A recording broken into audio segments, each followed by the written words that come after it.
Do you need your bottle? Come on, you big baby! Nice! Daxter's back to talking shit after you die. This is what happens when they drop my name from the title.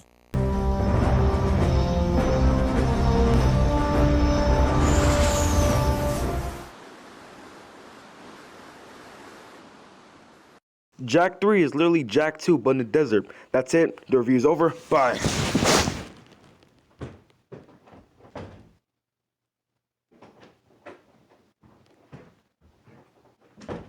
Fine, I'll actually do the review. After 2 games, Naughty Dog released a 3rd game, which will conclude the Jak and Daxter trilogy. So is Jak 2.5, Jak 3 a good conclusion to the trilogy?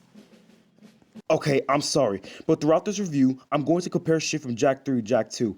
The comparisons are inevitable. For example, in Jak 2, Jak and Daxter get sent to a new place. They discover the truth of that place, then they save that place. In Jak 3, Jak and Daxter get sent to a new place. They discover the truth of that place, then they save that place. It's literally the same thing, but instead of Haven City, they're now in the wasteland. I wish I could talk more about the story, but it's literally the same shit. The story kinda gets better when you go back to Haven City. That's about it. Haven City's under attack, so Jak pulls up to do almost the same shit. There are some plot twists around the end of the game, but since I ain't spoiling shit, I'm not even gonna bother.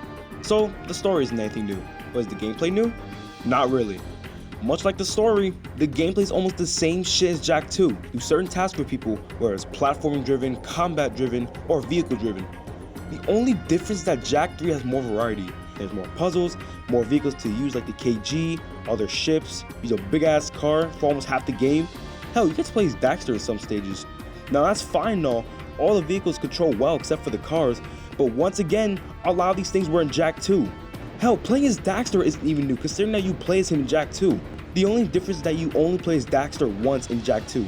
In Jak III, you play as Daxter a lot more often, whereas platforming stages, a rocket stage, and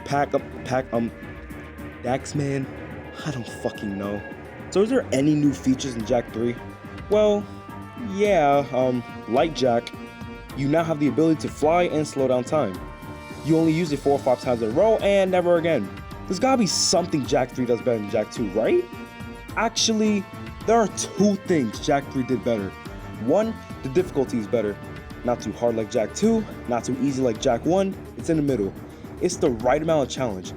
Unless you're using a fuck ton of upgrades, then the game becomes pathetically easy. 2, the checkpoint system is way more generous than Jak 2. You don't have to start a whole mission from the very beginning. Good.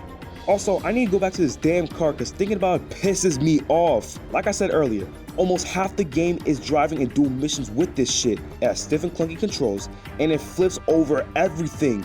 Over hills, over rocks, over fucking nothing. It doesn't help that you gotta deal with these random crackheads who want you dead. And sometimes it looks like the cars are fucking each other. Bet you didn't see this in Cars. Kill him.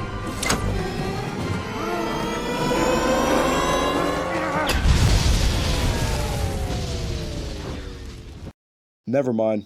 Don't get me wrong, Jak 3 is still a good game to play.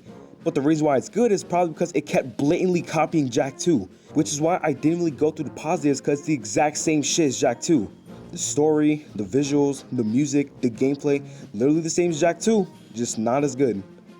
Jak 3 is fun as hell, make no mistake, but at the end of the day, it's just Jak 2 Desert Edition. But now there's one more question that needs to be answered. Was Jak 3 at least a good conclusion? While yes, the ending is well done, but it was barely a conclusion. Why? Because of future games like this. I'm probably dead already, but that doesn't mean I can't take a few scumbags with me.